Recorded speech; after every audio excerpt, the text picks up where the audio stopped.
Infiniti, Nissan's premium brand, currently doesn't offer any electric car despite its parent company being a leading electric vehicle manufacturer. Now they unveil a new electric car concept, and unfortunately, it's not something that will make it to production. The Japanese automaker is bringing the new prototype 9 inches to the 2017 Pebble Beach Concours d'Elegance in California, but they also gave an exclusive first look to Motor Trend ahead of the show. Interestingly, the small retro-looking vehicle is said to feature technologies that Nissan developed for its next-generation Leaf, which is expected to be unveiled next month. Motor Trend reports on its specs. Underneath that retro skin is an electric motor powertrain closely related to the one that will power the next-generation Nissan Leaf. Developed and tweaked by Nissan Advanced Powertrain, the rear-mounted motor makes 148 horsepower and 236 pounds-ft and drives the rear wheels. That's grunt enough, Infiniti says, to propel the 1,962-pound prototype 9 to 60 mph in less than 5.5 seconds. Top speed is limited to 105 mph, down from a theoretical maximum of more than 130 mph. Surprisingly, Infiniti claims that they managed to fit a 30 kWh battery pack on this small frame in order to achieve those performance specs, which can be maintained on the track for 20 minutes, according to the company. The concept is interesting for incorporating tech developed for the next-gen Leaf, but of course, we want to see Nissan actually leverage the platform to build other electric production cars. Not a one-off passion car built as a team-building exercise. And an electric Infiniti sedan should definitely make the list of vehicles to leverage the new Leaf electric platform. Something to compete with Tesla and all the new EVs that German automakers are planning to release in the next few years. Among US crossover buyers, Nissan's Rogue is more popular than the beer man at the ballpark. So, Nissan's North American product planners figured, hey, if one Rogue does so well here, how about? And so we Yanks are treated to the 2017 Nissan Rogue Sport, a smaller crossover that, beyond the name and basic platform, bears little relationship to the regular Rogue. Does that mean this Rogue has gone rogue? Not at all. In fact, Rogue Sport is handsome, handy and fully mainstream, unlike the quirky Nissan Juke. It's just that Sport, dubbed an urban compact sport utility, is a different experience. Born in 2006 as the tiny Nissan Jewelist for the Japanese and Australian markets, it became known globally as the Nissan Qashqai in 2014 with its second generation. But, since we Americans can pronounce Qashqai, at least, this American can't, it's rechristened Rogue Sport for US consumption. Comparatively speaking, Sport, between its bumpers, is fully a foot shorter than Rogue while riding a wheelbase that covers 2.3 inches less real estate. Offered with front or all-wheel drive in S, SV and SL trims, it earns the Sport moniker thanks to easy maneuverability in urban confines, certainly not from its driving dynamics. In the SLAWD we sampled, the suspension happily transferred road imperfections to the cabin, the steering was featherlight and acceleration was glacial. That's because forward motion in every Rogue Sport is provided by a 2.0-liter i4 that generates 141 horsepower. And, since that engine is naturally aspirated, its peak grunt of 147 pounds-ft of torque doesn't arrive until way up at 4,400 RPMs in the rev band. To add accelerative insult to injury, the only transmission is a CVT automatic. Ho-hum. That said, nobody does CVTs better than Nissan, and this little guy's faux shifts, which can be exploited further via a manual mode, somewhat ameliorate the rubbery sensation so common to CVTs. Nonetheless, when you're planning a trip from 0 to 60, bring lunch. Inside, our top trim SLAWD displayed a handsome cabin, with classy piano black trim on doors, center stack and floor console, along with nicely appointed and well-bolstered leather buckets. In back, headroom is fine, but legroom is dependent on the kindness of front passengers. Our 7.0-inch infotainment touchscreen looked great and was easy to use, but, alas, lacked Apple CarPlay and Android Auto compatibility. It had radio knobs, though. The clever cargo bay, expandable to as much as 61 cubic feet, boasts a 50-50 split floor whose half panel can be raised into a partition position if desired. Cool. From a styling standpoint, the little guy looks great, not unlike its larger namesake. Finally, Rogue Sport is attainable, starting under 23 grand. The compact crossover's petite subsegment, highlighted by the likes of the Honda HR-V, Toyota CHR and Jeep Renegade, is gaining traction. From an appearance and functional standpoint, Rogue Sport is a real standout. Subaru Australia's importer Inchcape is broadening its strategy to offer buyers an alternative to brick-and-mortar dealerships, with 3 new temporary pop-up shops now open.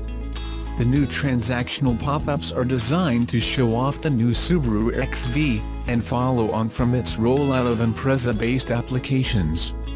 They're in Eastland Shopping Centre in Melbourne, Westfield Chatswood in Sydney and the Queen Street Mall in Brisbane.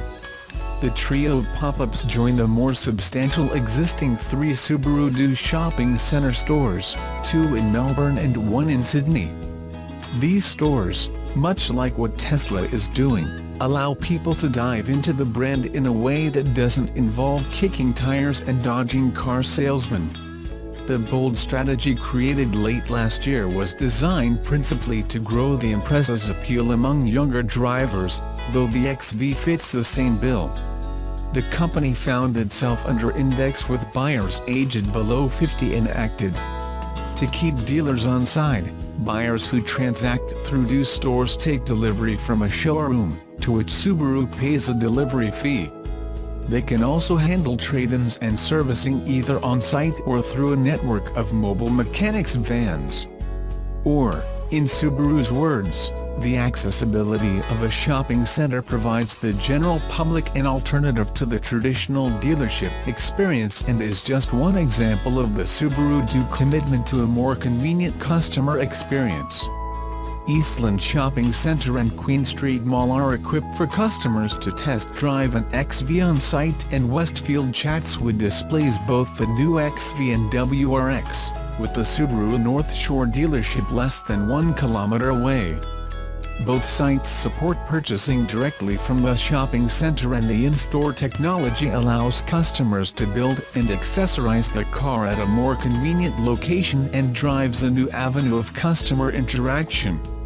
Subaru Australia Managing Director Colin Christie said the goal was to remove obstacles consumers face throughout the vehicle purchase and ownership journey. It makes perfect sense to expand on this success and drive all new XVs into our shopping center stores, especially as the traditional vehicle purchase process continues to rapidly transform. Subaru is already doing online sales for the BRZ Coupe, necessitated originally by short supply, and the steep performance sedan.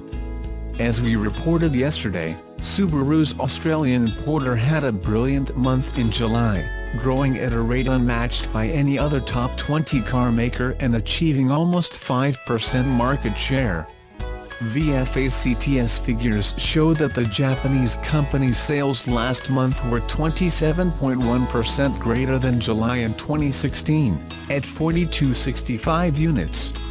This figure put it in 8th position for the month, 1 unit behind Kia, up 20% in its own right, and ahead of a declining Nissan, plus Volkswagen and Honda. If financing a new car purchase for 60 months, you'll spend roughly $200 per month for those 5 years on every $10K you finance. Subaru's WRX and Volkswagen's GTI, each with a base price of around $25K, which equates to roughly $400 per month with 20% down, can easily become $40K in WRX STI and Golf R trim. That extra $15,000 will cost you almost $300 per month over the life of a 60-month payment book. 40 Australian dollars k. Subaru or Volkswagen is cheap in terms of enjoying the additional performance, but if your goal is only to get places in a fast hatch or sedan, you can keep your outlay far closer to the base price. Just mind the options. VW GTI. In the increasingly popular hot hatch segment, the GTI was arguably the first. Based on the revolutionary, for the mid-70s, Golf hatchback, the GTI offered upgraded power, improved handling and just enough cosmetic enhancements to let others know you are driving something special. Consumer response was immediate, and imitators came out of the woodwork. Now in its 7th iteration, as of the 2015 model year, the GTI has consistently evolved. Its 2.0-liter turbocharged 4 makes 210 horsepower and, more important in day-to-day driving, 258 pound-feet of torque. Its footprint remains comfortably small, with easy access to front and rear seats and, if you need to carry something large, it has an expensive hatch and fold-down rear seat.